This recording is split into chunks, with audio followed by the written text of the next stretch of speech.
think we're streaming. We're showing we got levels. And it's so We're showing levels. good to be back. It's good to be back, my friend. So Back good to with be my back. friend, Mr. It's been a David while. Hastings. It's been too long. It's been since May. And first thing people are going to notice is we did change the name as well. So, to be honest, we had to get away from the old name. I don't even want to mention it right now, but only because in the algorithm, it was absolutely killing us.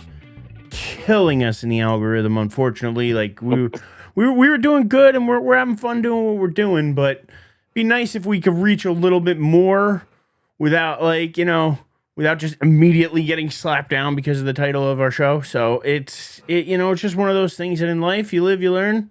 And we love the old show. But this is just a new iteration of the same thing. Let's do it. Champs Let's rock Cast. and roll, baby. And I figure with the Champs Cast, add the Z in there, brings back a little bit of Sports Zone. Plus Champ Cast, it just reminds me of my dad. We always had the Champ song. Which maybe I'll have to debut here. I think the first bet I lose, I should have to sing the Champ song live for you. I think that should be the first bet we make. I don't know what that bet's going to be, but I know my dad and my grandfather would appreciate it. So we'll see. But yeah, so I figure it kind of honors the old, honors the new, and moves us forward in a good direction. I've also changed around the office setting a bit. So if you're watching on YouTube, you'll see a little less of Louie, our unofficial fourth host, and you'll see a little bit more champions. I'll tell you that. Champs. There are champs in this room. Everybody from Saquon Barkley you can see there to Larry Bird. How about two-time dunk champion Nate Robinson? So yeah, we got champs all over. You can even got a Diggs jersey there. So for your Cowboys, Dave, but he played for Alabama first. Mike Tyson, I don't know if you can see that, but I actually picked that up not too long ago, and that's one of my favorite new things in this office. I got to be honest, it's a pretty damn cool picture, and I'm pretty proud of it. But so surrounded by some champs, and of course the Caitlin Clark. Can't go wrong with Caitlin Clark. And nobody talks more WNBA than we do.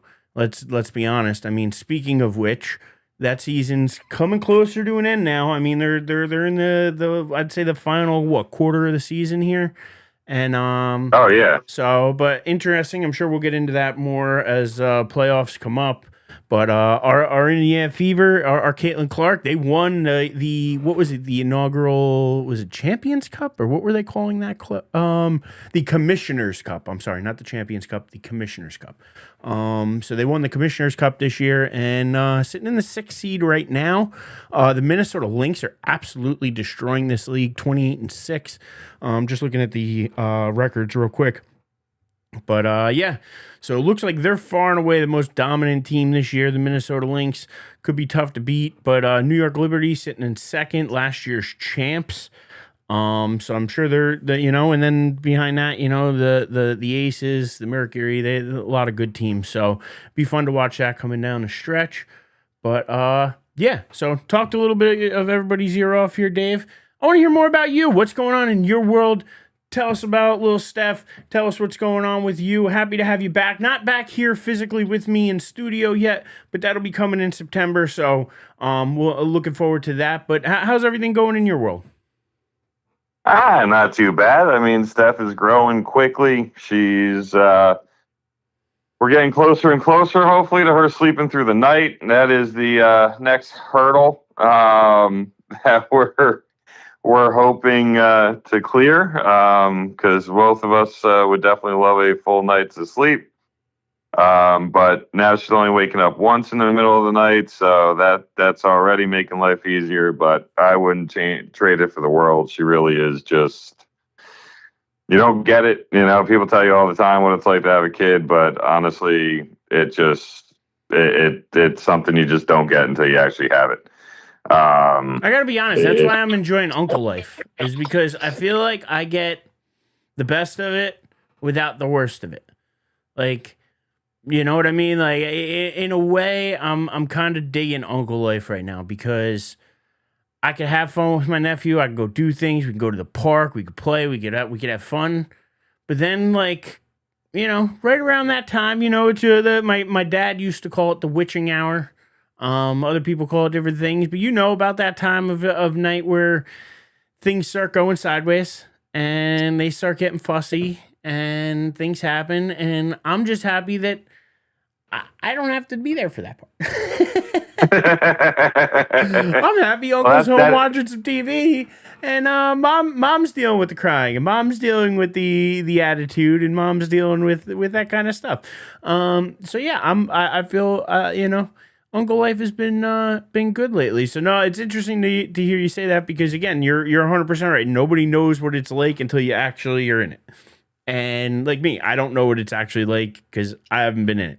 But I can only imagine that from what I do get from being the uncle and from all the stories from every one of my friends, it is definitely an experience like none other. It definitely is, and happy to have her, but very happy to be back here with you, and looking forward to being back in the new and improved studio. Oh yeah, you haven't even seen it all. Got a couple other things that aren't even in camera. I'm working on getting a better camera too for in here. There's some ones that offer a little wider lens. I'm looking into some stuff, but improvements will come over time. I have no doubt that you'll continue to make things better, my friend. You've been consistently doing it since we started it, so I am very much looking forward to seeing it, though, and being part of the upgrades as they happen. But yeah, no, happy to be back, man. I just I wish I wish Jerry Jones maybe wasn't back tomorrow morning. I mean, I guess we could start there. Let's dive into a little bit of football, because neither of us have talked about it. And from where I was last season to where I am right now, you have no idea, buddy. No idea. Like, I am about as high on this Giants team as can possibly be. Like, legitimately. Like, I think this team could be one that is getting a little reverb there. I'm not sure what happened, but it's all right. I feel like this team, they're going to be a lot better than expected. And from their attitude, I think with the people they brought in, whether it be Jameis Winston, Russell Wilson, just the stability I think they've given the offense, getting rid of Daniel Jones, which they needed to do, which, by the way, we could talk about him being named the starter in Indy. That's wild. But yeah, I'm where this Giants team is with the defensive upgrades. I love the Abdul Carter pick. I love what they did in the draft. I think this team could be a sneaky team for a wild card and or fighting for the division up there with the likes of Dallas and the Eagles and the Commanders. It could be an even tougher division than I thought, because I love the pit. I love Scatterbo. I love the fact that Thomas, Scatterbo, and forget who the other one is, all came back off the injured list this week and are all back to practicing. So it looks like they're going to be pretty healthy going into week 1. I'm just excited. You hear the excitement around the team. You hear what other people are saying. You can't help but get excited for this season. And again, I'm not predicting Super Bowl or anything crazy, but at the same time, I wouldn't be surprised if a couple games left in the season, they're still in it. And that would just be exciting. That'd be a big difference from where the Giants have been over the last, really decade of probably being one of the worst. I think statistically, record-wise, they might be either the worst or second worst team in the league over the last 10 years. So I think this is going to be a big upgrade. I'm excited for a fun season. And yeah, I know you're not sounding excited for your Cowboys, and I'm guessing that's because they still haven't signed Parsons, right? Yeah, I think like if it wasn't such a drama piece, I'd probably be less bothered by it. But when Parsons comes out and says, he hates to say it, but he thinks his time is over in Dallas and is officially requesting a trade, and puts out this full public statement, and you got Jerry, basically being Jerry and acting like he just runs the freaking world. Like it's such a shit show. And now, correct me if I'm wrong. It wasn't Jerry under the assumption that like they made a deal in his office or something, but everything I've read from Micah says that he never really made a deal. It was just kind of a weird thing where he called him in, but he would rather his agent and stuff be there, and they weren't there, and it was a talk they had, but it didn't. From what Micah sounds like, there was no deal. From what Jerry Jones sounds like, they've had a deal in place since March. Like, I can't make heads or tails of it. I'll be honest with you. I'm a little confused by the situation. I'm just loving the fact that he's tweeting duels like Abdul Carter saying, I'll come join you. You know what I mean? Like, I'll take that. Like, I'll take Micah Parsons on this team all day. So, make that trade. I don't know what we got to make, what we got to do it, but if that's the trade, make it. But yeah, so can you make heads or tails of this for me? Yeah, so basically what happened was Micah and Jerry were talking about Micah's contract. Jerry said, whatever deal, right? 4 years, 90 something, 100 something million, this much signing, guaranteed signing, whatever. And Micah basically was like, yeah, I would do that. Like, let's get my agent here. And Jerry felt that what him and Micah shook hands on associated a contract, and they were in agreement, and there was no reason for him to bring in his agent.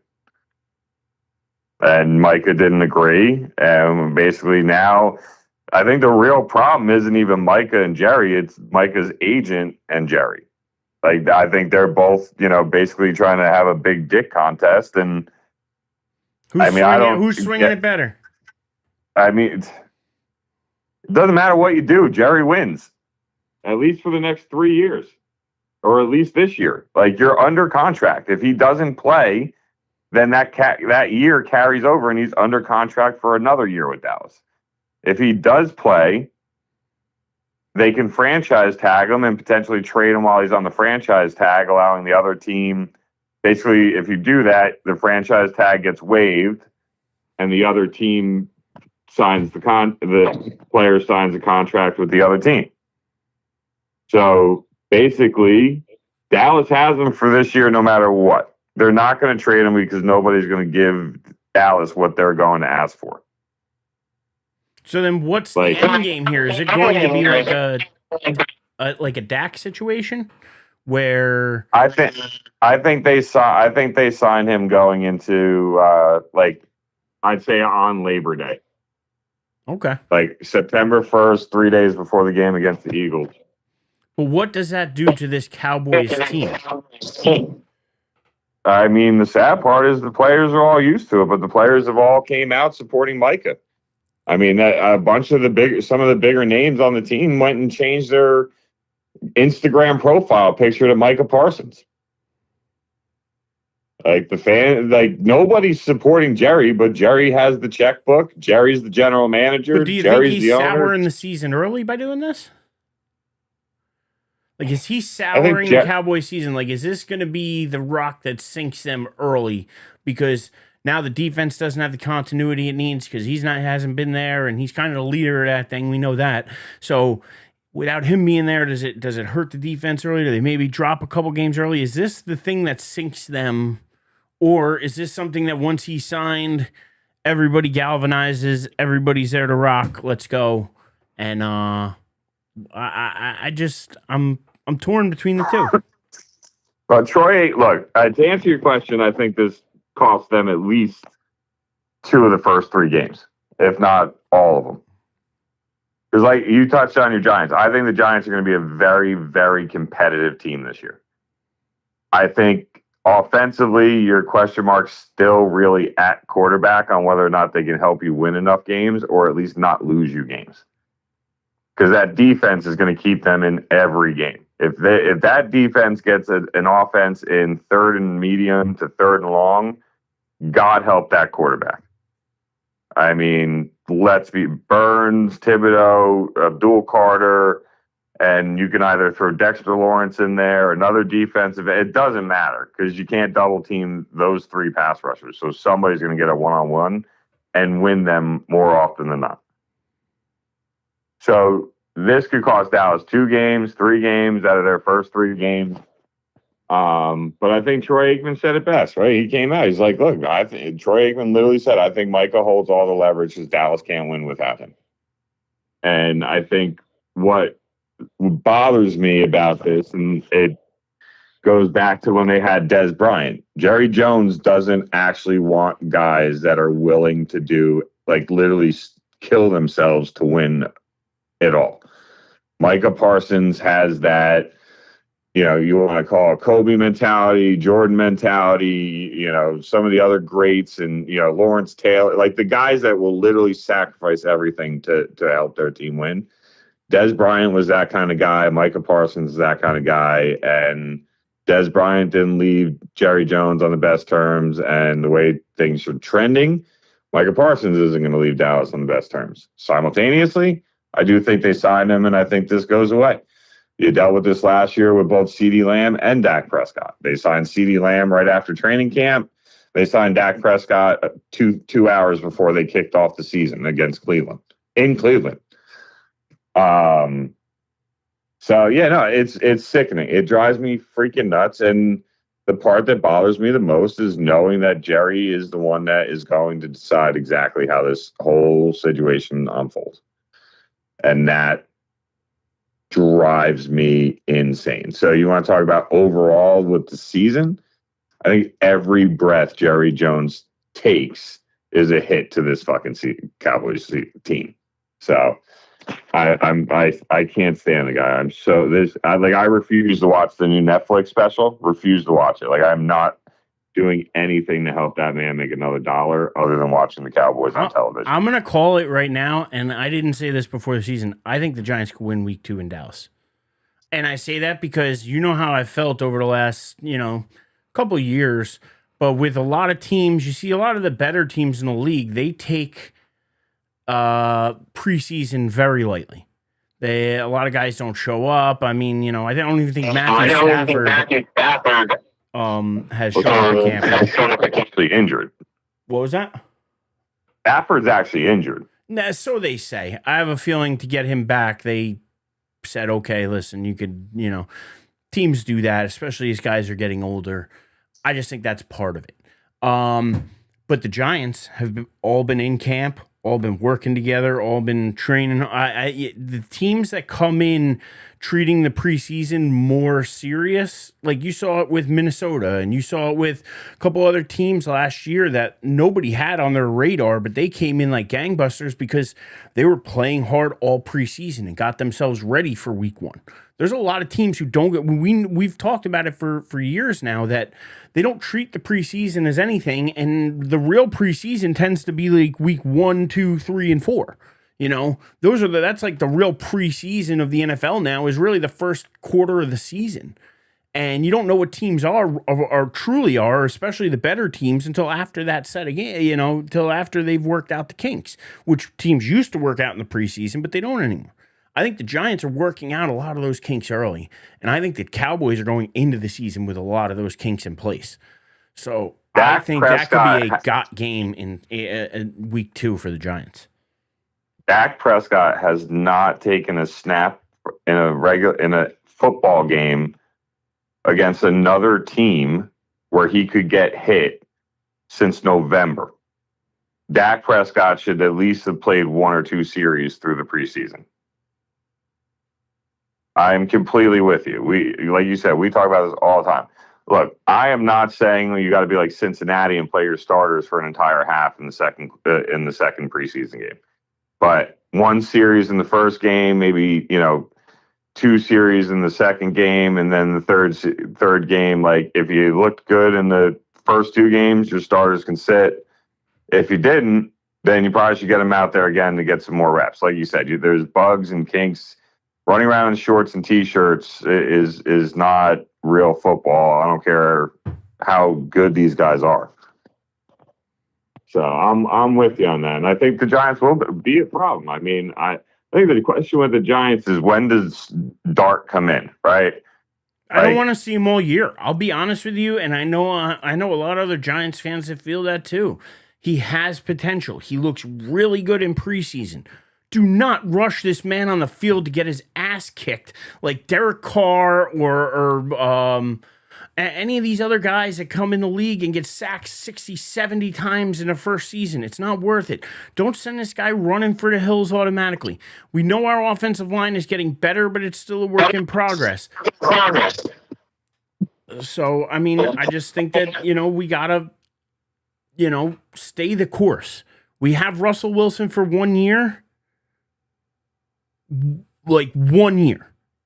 That's all we're tied to him. Jameis is too, but Jameis is just there to really be a locker room presence, I feel like. Like, Jameis isn't there to actually be quarterback. If he was, I'd be okay with it too. But he's really not. He's there because he brings something different to the locker room, in my opinion. So, I mean, I don't know how you feel, but, like, I look at it and I say, don't start. Do not start Dart. No, I think your best bet is to, like you said, you let him sit. I mean, look, I'm not saying you don't play him maybe the last game or two of the year if you're out of it, right? Let him get a little bit of real game feel. Yeah. But, like, if you're competing and Russell Wilson's playing good, you don't do what Pittsburgh did last year with Justin Fields. Now, I understand they went to Russell Wilson, but they were 5-1 and they were looking pretty damn good. Like, I don't think that was the best move. They did it with Eli, though. I'll say that in 2004, I believe it was, when Eli came in as a rookie. He came in when the team was 5-4. Now, they were 5-4, I think, under Warner when they brought Eli in. Maybe if you want to tell me after Thanksgiving or around Thanksgiving, then I can look at it and say, maybe, all right, let's see what the kid's got. Like, if he's still progressing well, they're loving what they're seeing in practice. Maybe he gets that extra rest for that off week or whatever. I don't know when their bye week is. I gotta look at it. But if it's later in the season, maybe they use that bye week to get him ready and bring him in late in the year. Again, I agree with you. I wouldn't bring him in if they're in contention. If they're in contention for anything, I'm not bringing him in. I think it benefits him to sit and watch.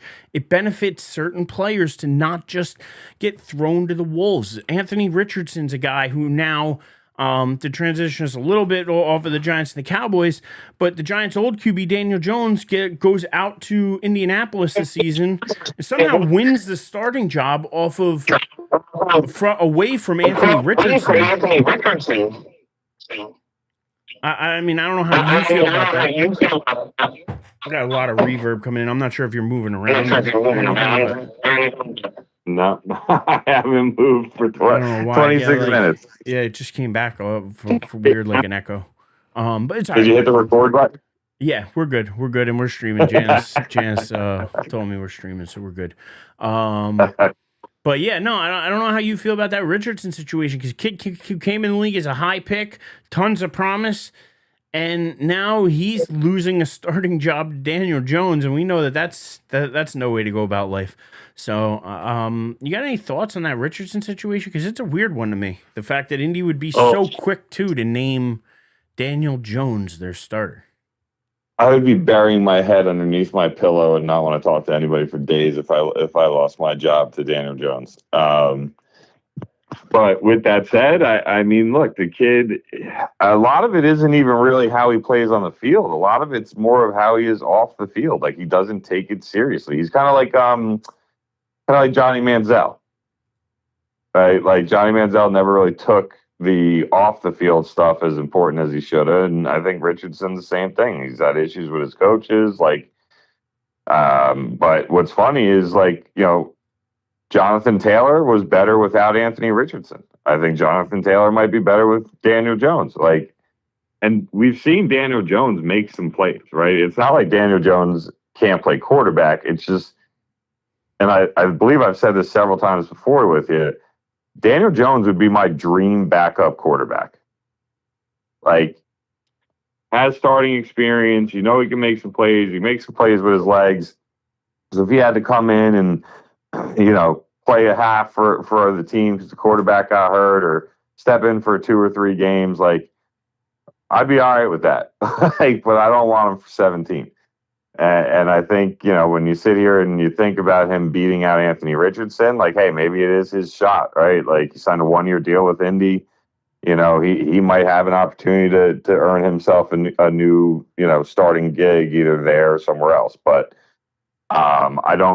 his track record doesn't give you reason to believe that's going to be the case. So that's the thing, is he's not coming in there as a backup. He's coming in there now being the starter. Yeah. Like, so your So dream yeah, scenario of him as a backup, it's already like they punted that right out the window, and they're like, nah, we're just gonna start you. yeah. Like, see, I knew he wouldn't beat out Dak for a starting role, so I'm like, yo, if we can sign him as a backup, like, bring him the fuck over. Let's go.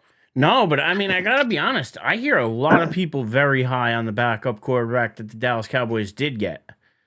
And if I'm not, Milton, yeah, a lot of people, especially if I'm not mistaken, I know he's probably not listening right now, but Fife is a big Joe Milton guy. like Joe Milton has a hell of an arm. He's pretty athletic, but in 2 preseason games, he's looked like complete and utter shit. In in their last preseason game, their second preseason game, he started the first game, starts this game. Dallas didn't have positive offensive yards until the 8.5 minute mark of the second quarter. Meanwhile, Milton had -4 yards rushing and got sacked for a safety. He needs a lot of polish. He has potential, but he needs a lot of polish. Are you happier with the Cowboys' run game this year so far? I know I'm just throwing randomness at you right now, but I feel like that's what tonight is. Tonight's just to get back into it, get some randomness out, just talk some sports, have some fun. But I don't know, man. This Jaden Blue kid, they kind of like him, but he got injured, so he's going to see his first preseason action in the third game. I think the veterans are the starters. Williams, they picked him up from Denver. Dowdle or whatever his name is, or Dowdle went to Carolina. Did he? Okay. Yeah, so he's in Carolina as a backup for Hubbard, and I can't remember the other running back that they signed. Miles Sanders. I think those are going to be your 2 running backs to start. All right. I think going I'm into big on the Giants backs this year. I think they got some good ones. Singletary, they got Tracy from last year, and then I love the pick of Scatterbo. I think he's gonna be real good. So I'm excited for the run game. I'm excited for the pass game. I'm excited for it all. I'm happy to hear you excited for your Giants, but I am. I mean, you guys got the hardest schedule. If you're not excited for your team at this point in the year, then why are you even a fan?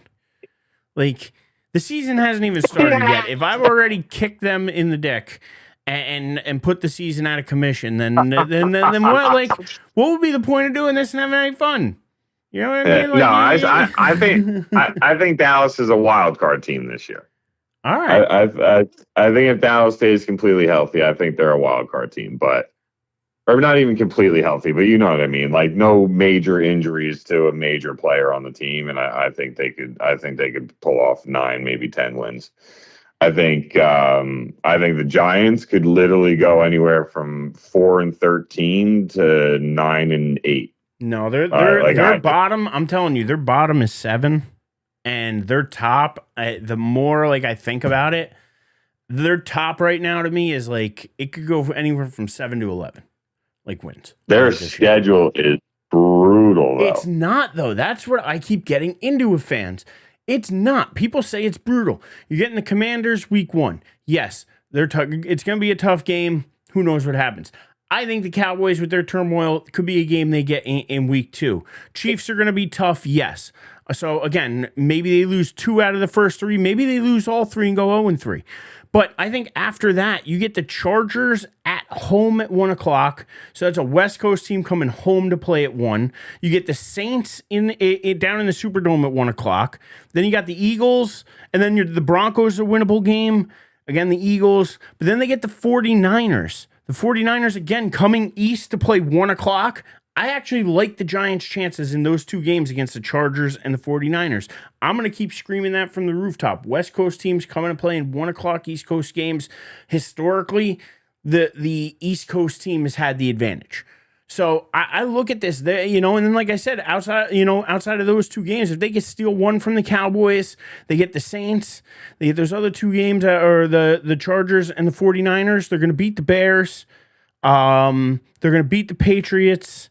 They're going to beat the Raiders. So they could easily beat the Vikings. That gets them 8 right there, and that's without the Packers, the Lions, who I think they could lose to. And with losing every other division game, that's still 8 wins.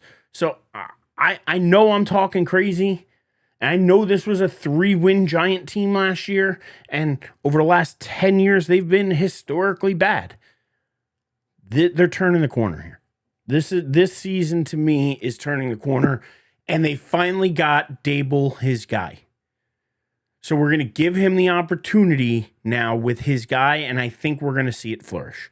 So I'm excited for where it's going to go. You don't want his guy to play until next year. Yeah. I'm good with that. So, how are you going to flourish this year when he's not playing? Because I think just the stability. Russell Wilson is an okay quarterback. Yes, that's all we need is an okay quarterback. We need a team that could put up consistently 20 or more points a week. Under Daniel Jones, this team, I don't know if it averaged 14. You can't win games if you're not scoring. So we need somebody to put some kind of points on the board. If you can do that in any kind of consistent manner, if you can average 20 points a game, the Giants are going to win more games than they lose. And that's the thing we were missing with Daniel Jones. We had no consistency at quarterback. He never threw more than, 15 touchdown passes in a season? Like, he wasn't as good as everybody was giving him credit for. He was not good. He was coached up to be as good as he could possibly get. Your offensive line is the key, man. But they're getting better. Andrew Thomas is back. They have more continuity on that line now. And believe it or not, Evan Neal is having himself a hell of a preseason. And I believe they played him on both the left and the right side. He has actually been a stud this preseason. They say he looks like a different player this year from last year and from years prior. So I'm excited for that because I know he's a big boy from Bama and I know he can play. So I've been excited for him to actually reach that potential. Like I said, Andrew Thomas out of Georgia. I think we have Runyon back, Eleanor. There's a bunch of guys that have continuity now on this line. And as a Dallas fan, what got you years of consistency with Dallas? That offensive line. Because would they spend 4 out of 5 years in a row just building the offensive line? And when I'm talking like, what was that? Zach Martin. They did 3 out of 4 years. They did Tyron Smith, Travis Frederick, and then Zach Martin. Yeah, and they built that line. That's what you need. You need continuity on your line. If you have that, the Giants are going to have a much improved offensive line. That offensive line is also going to be improved by quarterback play, which is going to be on a much better level. And because of all of that, if we can get an offense that can consistently at least give us 20 points, this team is going to be a successful team at the end of the year. I mean, points for last year, 273 points scored. Let's just do a little quick math. 273 divided by 17 games, right? 16.05 a game. So 16 points a game the Giants averaged last season. What team in the NFL do you know that would have any success scoring 16 points a game? Averaging. The 2000 Ravens? Averaging 16 points a game. No, I don't even think the Ravens were that successful. Like, I think I know they held teams under 20, but maybe around 12 or 13. I meant that as like that defense is probably the only defense that would have been able to win games despite the offense.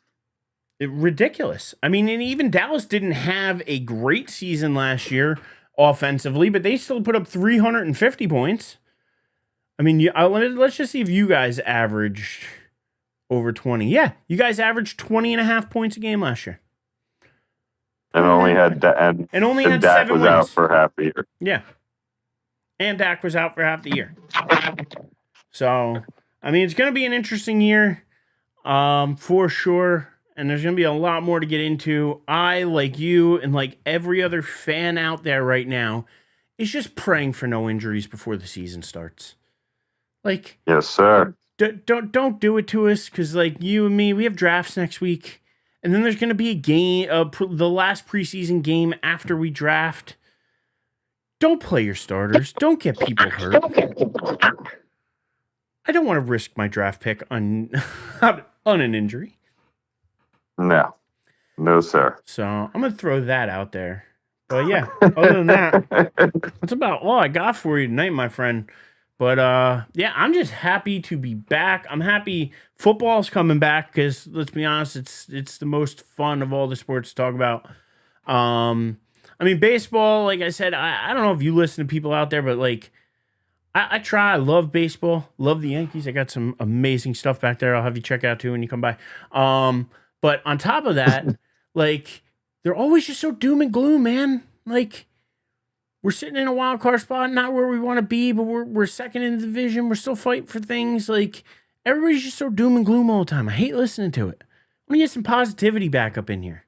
So yeah, happy to be back, my friend. It is good to be back.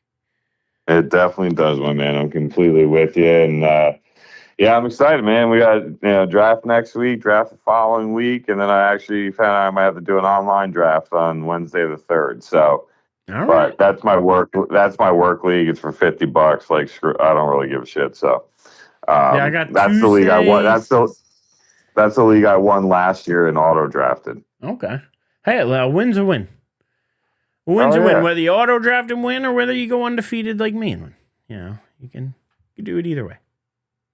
Oh my God. I gotta be honest, you're never gonna hear the end. You're never gonna hear the end of it because it's never happened before. To me anyway. And never seen. It's my first title in a league with you in it, I think, too. I don't think I've won any leagues where we've been in it together either till last year. I hope it's a more fun year for me. I can't say the same for you. Well, you know how to make that happen, though. Is you gotta just draft better.